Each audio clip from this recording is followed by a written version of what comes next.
Jesu wangu mudiwa Tino uya kunemi Mananda andibata Chiripo champupuli Tiwike mupone sida Dakara kanyarara Uno ditungamira Kumbushawe kudenga Timwichidzi wiriro Akuchina zechimwe Musadisiendeka Tenzi mbundi batsire Dosimbira kunemwi Rubatsiro jerwangu Udifukite ininge Mapapiro enyu Dimbi Kristu ndinoda Jese jomo nondipasi Simodza waputika Rapanyi wanorara Zitare nyuro yera Ininge ganda shata Dazarange jitema Mwazara ndinembutsa Kundembutsa kundemiwe Kuchenesa inireka Uzondira pamoyo wangu mukati Jetsimere upenyu Pinda moyo wangu Rirambe chiwerera Uzondipa upenyu Jetsimere upenyu Pinda moyo wangu Rirambe chiwerera Uzondipa upenyu Rirambe chiwerera Uzondipa upenyu Rirambe chiwerera Uzondipa upenyu Rirambe chiwerera Uzondipa upenyu. Kwaziwa ivana vaMwari, mufaro wedu kusangana pashoko raMwari. Shoko raMwari rinopa uchenjeri, rinopa mufaro kwatiri tose. Tiri kufamba nhasi nenyaya yedu inoti iyo unoda kuti ndikuitireiko. Unoda kuti ndikuitireiko. Jesu anobvunza mubvunzo uyu kwatiri tose nemhaka yokuti ane hanya noumwe wedu. Nemhaka yokuti Jesu uno rudo kumunhu wese waakasika. Une tsitsi nomufaro kuona takasununguka. Unoda kuti zvitinakire. Saka muchiona shoko raMwari kuna Jeremiah 29:11 ndine ndangariro dzakanaka pamusoro pako. Ndangariro dzorugare dzisati dziri dzezvakaipa. Ndo zvinotaura Jehovha kuti ndikupe magumo ane tariro. Mwari wedu ane hanya, ano mubvunzo unoti unoda kuti ndikuitireiko. Hakuna kwatinowana zvakanaka kunze kokuna Mwari. Zvakanaka zvatingawana zvingabva muruoko gwawakaipa mangwana zvinotichemedza. Hapi mufaro unogara Satani, unopa mufaro unorufu mberi. Asi pazuva ranhasi wakagara paugere wakateerera shoko raMwari. Mubvunzo waJesu unoti unoda kuti ndikuitireiko. Mapsalm chapter 16 verse 11 tichaverengegwa nomuverenge. Muchandiratidza nzira youpenyu. Amen. Mufaro wakazara uri pamberi pangu. Paruoko rwenyu rworudyi pane zvinofadza nokusingaperi. Muchandiratidza nzira youpenyu. Munoda kuti ndifare. Paruoko rwenyu rworudyi pane zhira youpenyu. Hakuna chakanaka sokugamuchira shoko raMwari nokupuwa zhira yaMwari. Zhira yaMwari ino mufaro. Unoziva Jesu kana achitaura kwatiri anopa vanenge vakumbira. Saka aino mubvunzo unoda kuti ndikuitirei. Pana Matthew 7 pavhesi ra7 pana mashoko anotiwo Kumbirai muchapiwa, tsvakai muchawana, gogodzai muchazarurirwa. Nokuti mumwe nomumwe unokumbira anopiwa, unotsvaka anowana. Mwari ngaavongwe nokuverengwa kweshoko. Bhaibheri riri pachena. Mwari haapi vasina kukumbira. Kana okumbira kuna Mwari, waziva kuti Mwari une zvose waziva kuti ndiye musiki, ndiye baba vako, haafari kuona wakasuwa, anofara kuona wakasununguka, asi anopa vanokumbira. Haatari kuti wakadzidza, huna kudzidza, une mari, wakachona, unoda tose, uri mwana, uri musikana, uri harawa. Bhaibheri rangoti kumbirai muchapiwa, tsvakai munowana, gogodzai munozarurirwa. 8 ikatsindira ikati mumwe nomumwe anokumbira anopiwa. Ishoko raMwari risingapotsi, rinoreva zvokwadi. Saka uchiona pana Jobho 42 pavhesi ra2 inoti, ndinoziva kuti imi munogona kuita zvose, uye hakuna chamunovavarira chingadziviswa. Hama yangu inodikamwa, mubvunzo uchipo pauri, Mwari anoti unoda ndikuitirei. Hama yangu, panguva ino uya kuna Mwari umuudze zvose. Hakuna hama kupinda Jesu, hakuna kana noumwe. Ano rudo, saka Mwari akapa Jesu kutifira pamuchinjikwa tichiri muzvivi, akatidzikinura. Tichiri kuramba Mwari, akatifira. Tichiri kumuvenga, tiri vavengi vokururama, akafira tose kuti ani nani unotenda kuna Jesu ave noupenyu usingaperi. Saka shoko raMwari riri kubvunza, unoda ndikuitirei? Mubvunzo unofanira kuupindura. Kana waupindura, ndiwo uchafara muupenyu huno. Bhuku raJohn chapter 16 pavhesi ra24 pane mashoko makuru kwazvo. Verenga munhu waMwari. Kusvikira zvino hamuna kukumbira chinhu muzita rangu. Kumbirai muchapiwa, mufaro wenyu uzadzike. Kwaina Jesu, kusvikiraiko zvino hausati wakumbira baba, hausati wakumbira mukomana, kwaikumbirai mupiwe kuti mufaro wenyu uzadzisike. Mai hama yangu, paugere ipapa, une chaunokumbira? Unokumbirira vana vako kuti dai vangarovogwa. Mwari unoti hausati wakumbira iwe. Kumbirai muchapuwa, mufaro uzadzisike. Vakomana munoda basa, munoda vasikana vane mipimbira mitsvuku, munoda vakanaka. Mwari unoti kumbira kuna Mwari, anokupa. Unoda kuti ndikuitirei? Kumbira chaunoda, usangowira. Chero uchitsvaka murume wokurogwa naye, kumbira kuna Mwari. Mwari anokupa. Hazvinei age, vamwe makore afamba 26, 27, unofunga kuti wakurisa 39, 40, Mwari unokupa. Shoko rinoti kumbirai kunashe, imufaro wenyu uzadzisike. Iko zvino vamwe vaneta nokukumbira, vototi ini tsika yangu, Mwari wakandinyima. Vamwe vanofunga kuti vane chizvi, vamwe vanofunga kuti vakaisigwa mweya yetsvina kuti vasarovogwa. Jesu watiye, kusvikira zvino hamusati makumbira.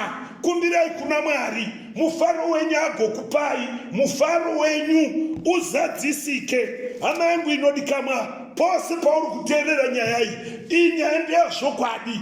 Nokuti kuna Numbers 23:19 inoti Mwari haasi munhu, haangarevi nhema. Chaakataura haangachiitikani, chaakaronyora haangachisimbisiki. Korinde wechipiri chapter 1 verse 20 inoti iyo zvivimbiso zvaMwari, all promises of God are ye. Zvivimbiso zvaMwari nyangwe zviri zvizhinji sei, kwaari izvokwadi, naiye ndi amen. Hama yangu inodikamwa, tenda nyaya iyi. Unoda kuti ndikuitireiko? Ndo mubvunzo waMwari.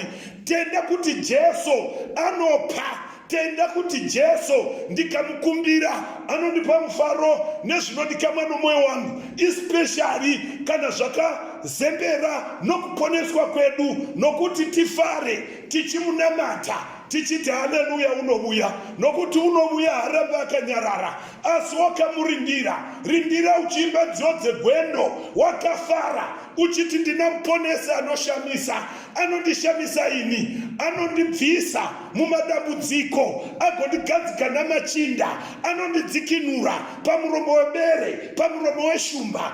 Unoda kuti ndikuitireiko? Luka chapter 9 pavhesi ra11 inoti, zvino vanhu vazhinji vachiziva vakamutevera. Amen. Akavagamuchira, auika, akavaudza zvokushuva Mwari, akaporesa vakanga vachida kuporeswa. Mwari ngavabongwe. Kwai vanhu vazhinji vachizviziva kuti Jesu wasvika muguta, kwai vakamutevera, kwai nokubva vavona, akatendeuka, akatanga kuvavudza zvoushye hwaMwari.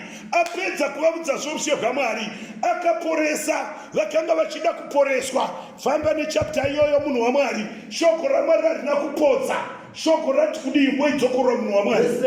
Eka vanhu vazhinji vachiziva Jesu wasvika vakamutevera akavagamuchira ndokutanga akadifuti akavudza ushe hwaMwari. Number 3 vakanga vachida kuporeswa. Jesu anofara kuona uri mutano. Jesu anofara kuona wakafara. Jesu anofara kuona uchirumbidza. Vakamutevera pavakangomutevera kwai wakavagamuchira. Hama yangu inodikamwa, kuna Jesu unogamuchira vasina kudzidza. Kuna Jesu unogamuchira vatema vatsvuku vane mari nevasina. Kuna Jesu unogamuchira mutadzi asingatsvaki zvaakaita avagamuchira. Kwai chokutanga hana kuvaporesa, hana kuvapa zvavanoda, akavaudza zvoushe hwaMwari. Muushe hwaMwari hakuindi vanovengana. Muushe hwaMwari hakuindi vana makondomu. Muushe hwaMwari hakuindi vanobata vasikana mazamu. Muushe hwaMwari hakuindi vanogodora vamwe. Muushe hwaMwari hakupindi vakaromba. Muushe hwaMwari hakupindi vanoona pornography. Muushe hwaMwari kunopinda vanhu vanonamata Mwari mumweya muzvokwadi, vanhu vatendevuka vasiya zvakaipa vakakomboregwa vanouya kuna Mwari.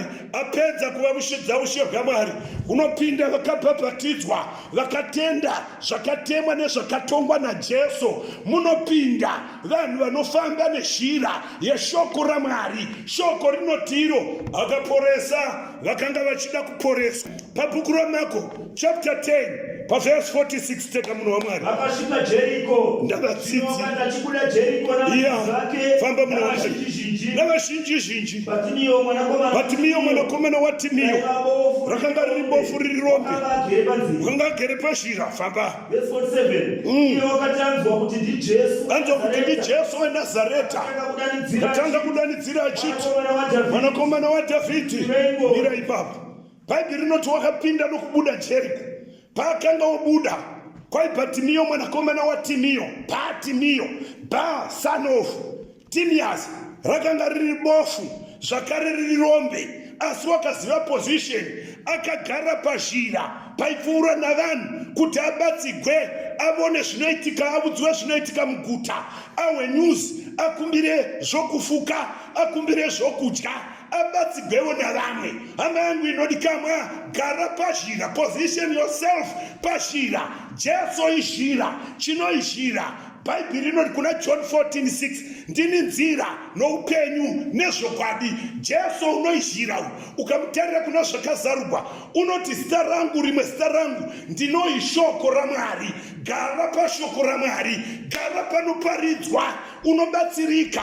Paakanga agere pazhira akawazhowezha akabvunza hama dzangu, chii chiri kuitika? Kukai ndi Jesu weNazareta ari kudarika.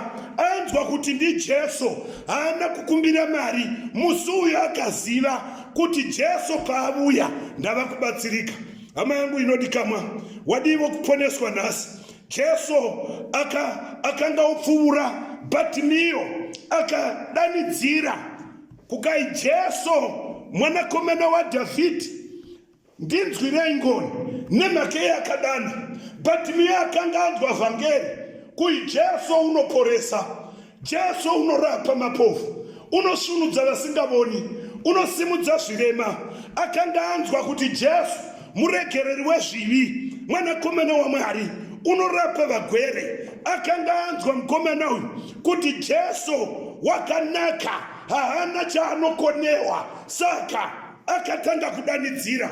Hama yangu inodikamwa, hazvingaitike here pauri utange kudaidzira nechomwoyo mako uti Jesu ndinzwirei ngoni, nokuti Jesu andiri kukuparidzira uyu muregereri wezvivi, unorapa vanogwara, haana chigwere chinoti itikandi, unorapa michato yaondongwa naSatani, unoyananisa vakapokana. Ndati Jesu andiri kuparidza uyu unosunungura vakasungwa nyangwe nemweya yetsvina, unosunungura vakadaro, unopa kubudirira muupenyu. Jesu wandinoparidza uyu unopa mufaro kune vashayiwa mufaro.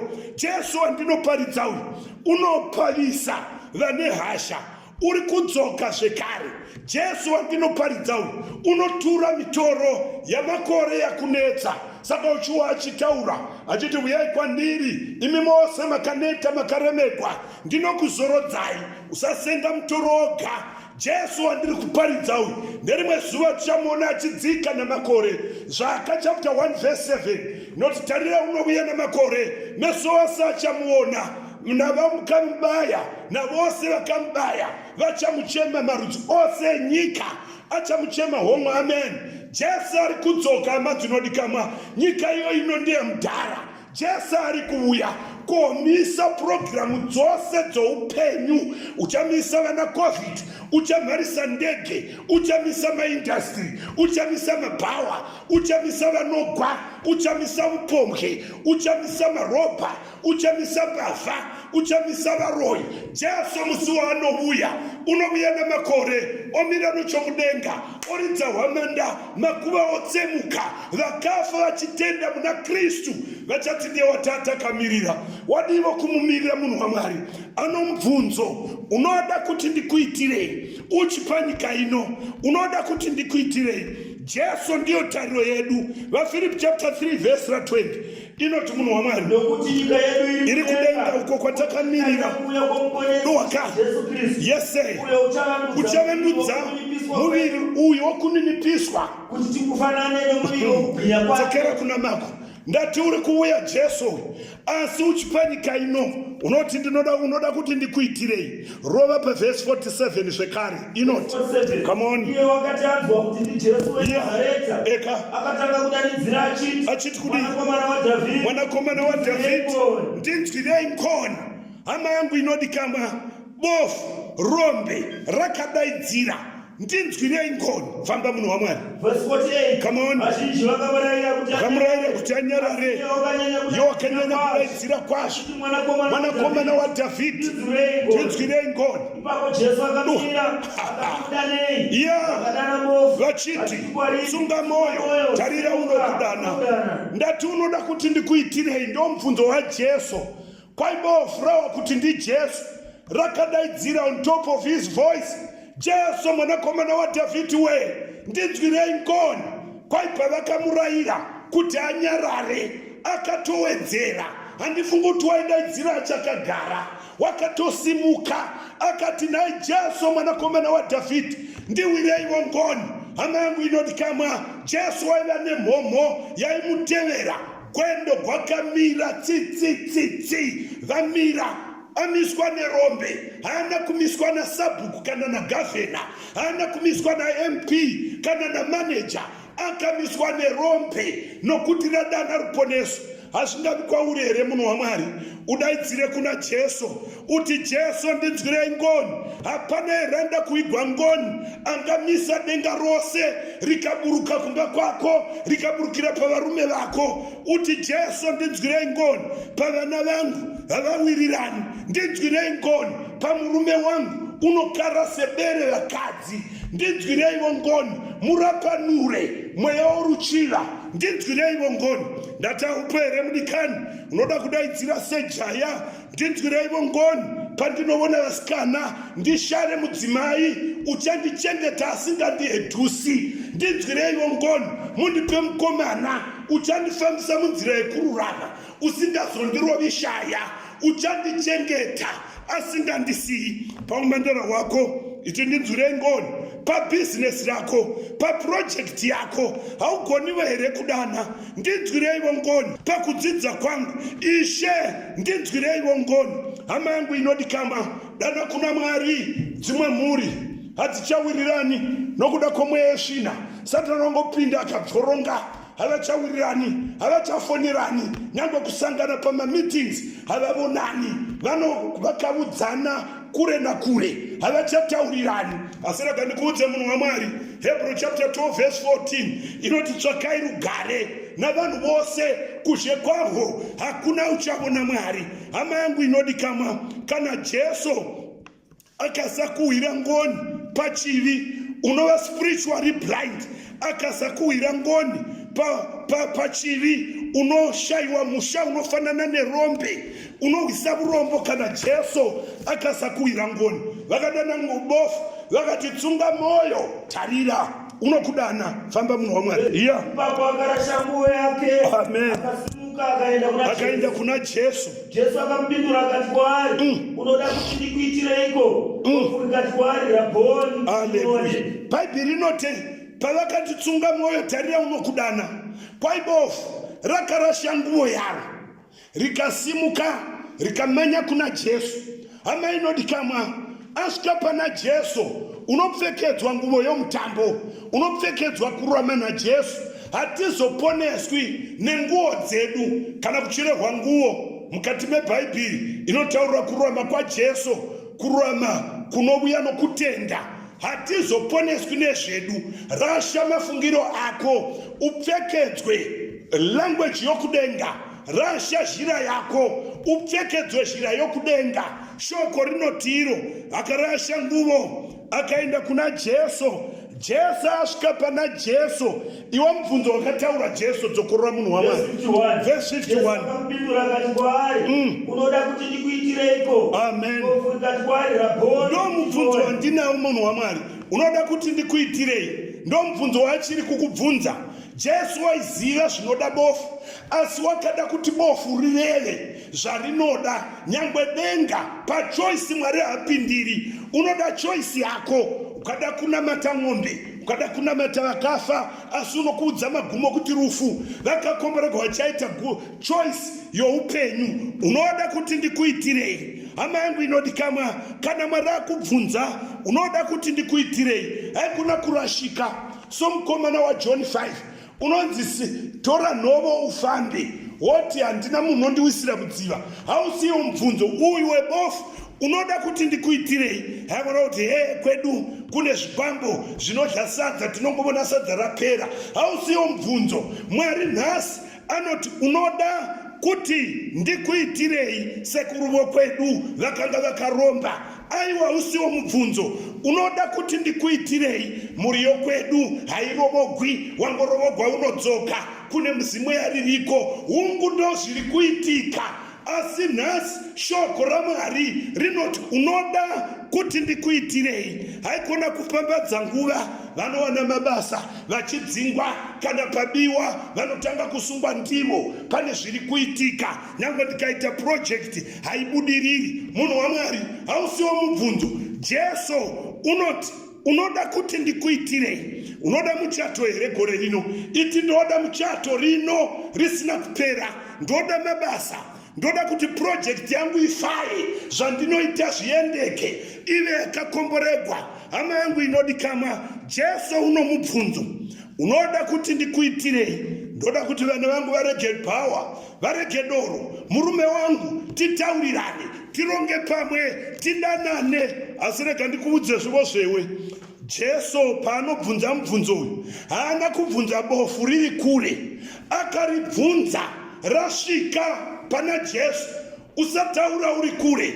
Varipo vazhinji vanoda muchato, iye achigara nerimwe zimudhara raanovata naro zuva rimwe nerimwe. Woti dai Mwari andibetsera kuchato. Mwari haadaro munhu waMwari.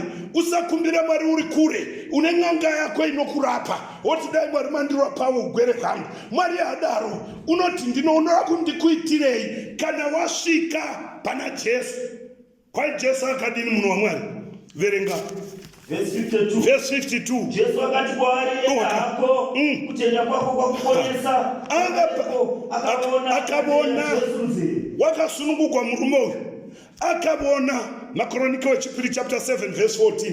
Dowa munhu waMwari, bofu rasvika pana Jesu rakareva dambudziko rawo. Tell your own story.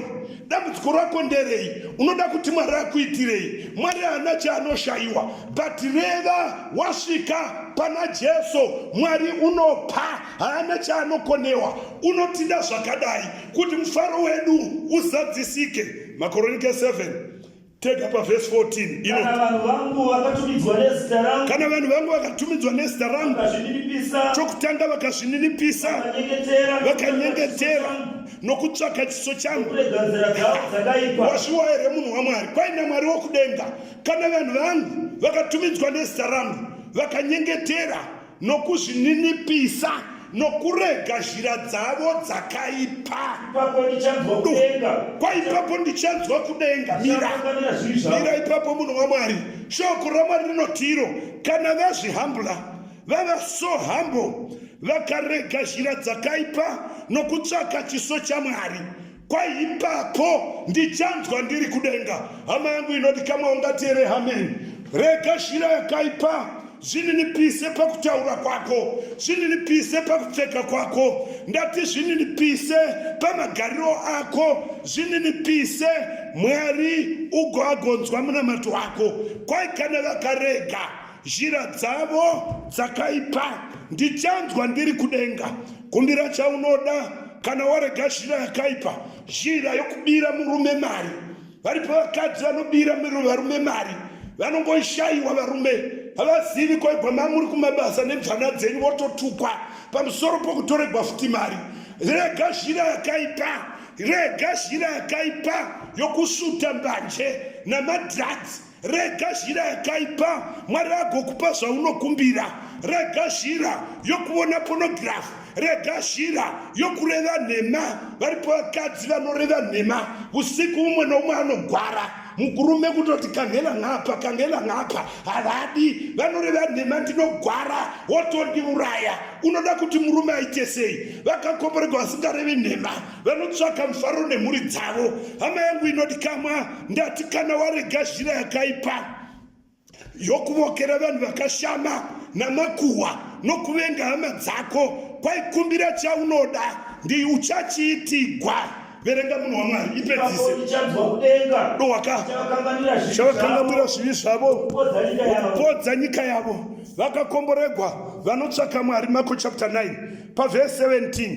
Uripo umwe murume akabva mukati mavazhinji akauya nomwana wake waigwara kwazvo. Abuya kuna Jesu. Jesu unotarira baba, unotarira kutenda kwako. Ngatimboiverenga verse 17. Tega munhu waMwari. Vazhinji akapindura akati, amen. Mudzidzisi, ndauya kwamuri nomwanakomana wangu.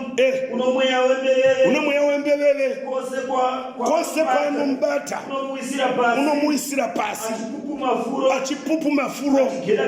Famba munhu waMwari. Unoona kwazvo. Ndakataura navadzidzi venyu kuti vabudise vakasagona. Nemakei. Akavapindura akati, haiwa rudzi kusingatendi. Kusvika riiniko? Ndichakuitirei mwoyo murefu kusvika riiniko? Uyai naye kwandiri. Haleluya. Bhaibheri rinoti umwe pakati pavazhinji akavhomoka akabuda mucrowd akaenda kuna Jesu. Ava ndavuya nomwana wangu unomweya wombeveve. Kwose kwaunomubata unomuisira moto kana mvura. Ndavuya kuvadzidzi vakonewa. Jesu akati uyai naye kwandiri. Hama yangu inoti kama vhomoka mukati memajority. Usatenda zvaunobudziwa zvisinei naMwari. Vhomoka uye kuna Jesu uti hoi mwana wangu uno mweya wokusindimara, uno mweya wokusateerera. Hoi nomurume wangu uno mweya wehasha, uno mweya wokugwa, uno mweya wemadhiresi. Jesu unoti uya naye kwandiri. Hauna here zvinokuremera? Hauna here mweya tsvina inohaunda upenyu hwako noupenyu hwemhuri yako noupenyu hwemaproject nebusiness rako? Jesu unoti uya nazvo kwandiri. Kana wasvika kuna Jesu, Jesu akabvunza mubvunzo yava nguva yakadii paverse 21. Zvichiitika baba vomwana vakati kubvira pakuberekwa kwake Jesu waiziva aida kuratidza simba rake kuti nyangwe zviri zvoku zvagwa nazvo. Jesu mudzikinuri une simba rose, haana chaanotadza. Kana wauya kuna Jesu haudzokeri nemisodzi, haudzokeri wakasuwa, haudzokeri wakaisa mavoko sure. Unaenda uchipepera uti chifara moyo wangu ndamuwana muponesi, chifara moyo wangu ndadzikinugwa, zvangu zvaita. Uya kuna Jesu munhu waMwari. Shoko rinotiro Jesu unobvunza baba, unotenda here kuti ndinogona kudzikinura Take up a verse 23. Come on. Jesu akati kwaari, kana iwe uchigona kutenda, zvose zvingaitika kuno unotenda. Amen. Famba. Baba vomwana vakadanidzira vachiti kudii? Tinotenda pakusatenda kwangu. Amen. Teka. Zvino Jesu akati achiona vanhu vazhinji, achimhanyira kwa pamwe chete, akarayira mweya wechina. Iwe mweya wembeveve nematsi, tinokurayira kupema ari, urege kupindazve maari. akadanidzira pakumubvundisa zvikuru, akuda akafanana nomunhu wakafa. Indabona vaEfeso chapter 3 Bible rinotiro Jesu unobvunza, munotenda here kuti ndinogona kuzviita kai? Ndinotenda, batsirai kusatenda kwangu. Hama yangu inodikamwa, chimwe chaita kuti Jesu asaitira vanhu kusatenda. Nemaka yebhuku ravaHebrew chapter 11 pavhesi ra6, kana pasina kutenda, shoko rinoti hazvibviri kumufadza Mwari. Usauya kuna Mwari usina kutenda. Kana watenda kuti anogona zvose zvava kutoitika, unoda kuti ndikuitirei, nokuti unovuya kuna Mwari unofana kutenda kuti Mwari uripo, uye kuti unopa vanomutsvaka mubayiro wavo. VaEfeso chapter 3 verse ra 20 pane mashoko makuru inoti, iye une simba rokuita zvikuru kwazvo. Bhaibheri rinoti Mwari watoshumira une simba rokuita zvikuru kwazvo. Teka zvinopfuura zvose zvatinokumbira kana zvatinofunga, nesimba rinobata. Mwari ngaavorwe. Bhaibheri rinoti unoda kuti ndikuitirei? Kukaine shoko raMwari, iye Jesu uyu une simba rokugona kutiitira kupfuura zvatinokumbira, kupfuura zvatinofunga, nesimba rinobata mukati medu. Hama yangu inodikamwa, mubvunzo uchipo, unoda kuti ndikuitirei? Unoda kuti Mwari akuitirei? Panguva ino, mangwanani ano, masikati ano, usiku uno, panguva yawakateerera mharidzo ino, mubvunzo unoti unoda kuti ndikuitirei? Muudze Jesu. Unoneta here moyo wako? Udza Jesu ega. Kana wamuudza, haasi dambudziko riripo, unotura mitoro, unokugadzirira upenyu, ramangwana rako rakajeka. Chimwe chatingakumbira hama yangu inzira yokuinda kudenga. Chimwe chatingakumbira kupatsanura pakati pezvakanaka nezvakaipa, sezvakakumbirwa naSolomoni. Akumbira njere, Mwari wakamupa, ana kumupa izvozvo zvoga. Kukaenda wedzeravo pfuma yakadarika kudarika zvawakumbira, nokuti wakumbira chinhu chakanaka. Hama dzangu dzinodikamwa, Jesu unoti uyai kwandiri, unoda kuti ndikuitirei? Kana ukamuudza unokuitira. Vanoda kuinda kudenga, wadi kusumudza moyo wako kudenga, vanoda kudzikinugwa, vanoda kugadzirirwa nyaya dzavo dzanetsa kwemakore, usareva uri kure.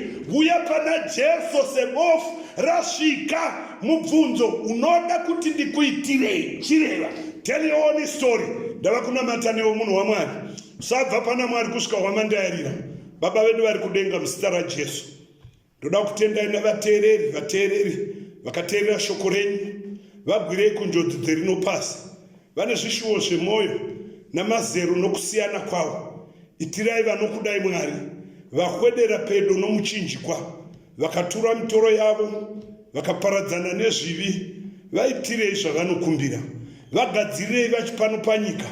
Vakasiya zvose vakakuteverai. Vana Pita makati hakuna usingawani zvine zana panyika ino nenyika inouya. Tatenda Mwari nokunzwa munamato wedu. Chikomborerai vana venyu nesu tose nerimwe zuva muchiuya. Tiponeswe muzita raJesu rinogara nokusingaperi. Amen.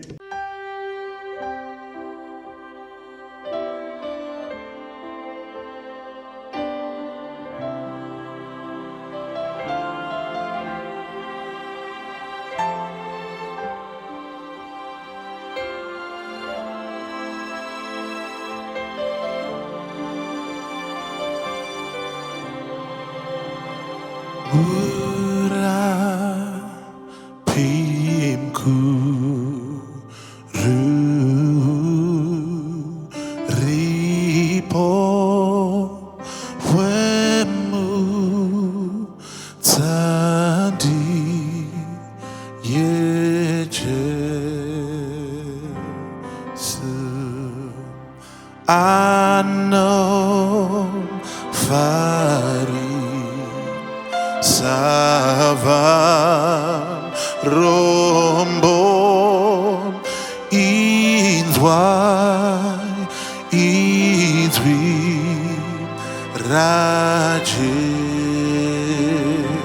Yesu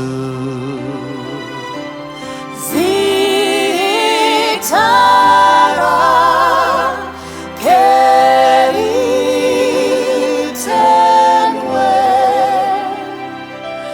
Zitara kerikutwe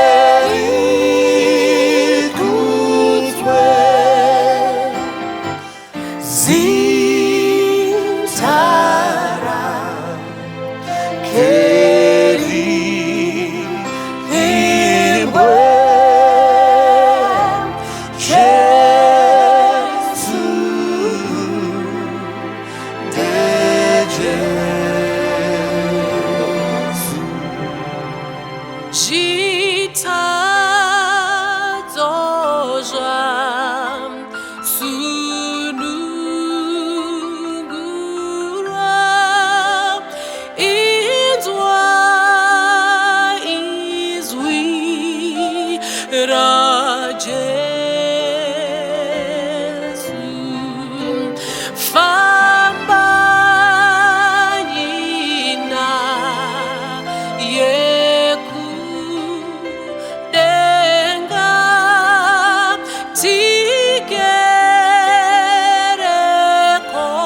yeya mwari ndino dawe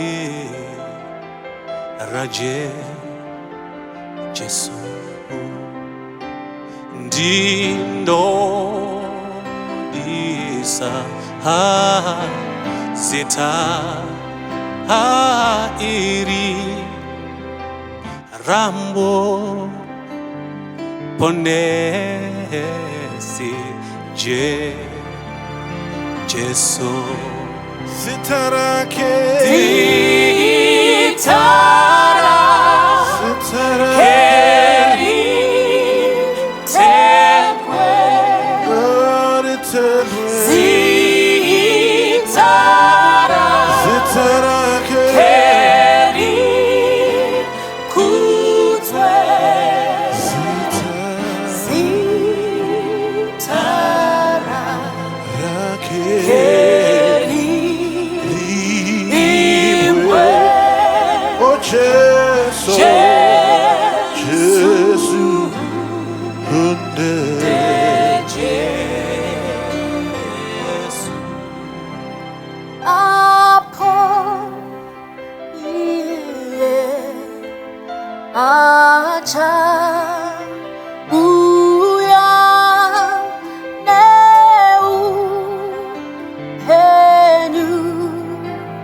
Zitara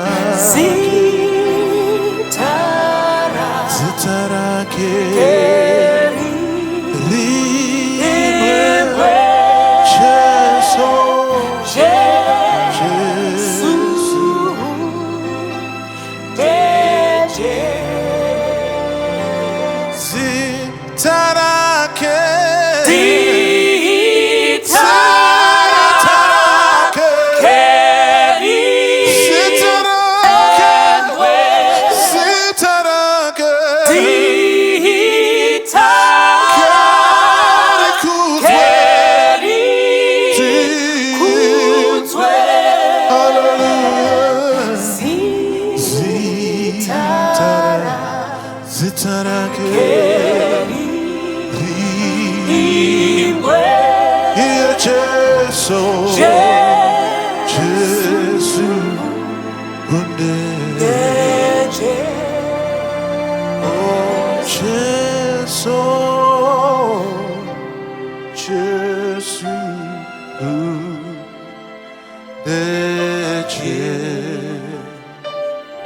예수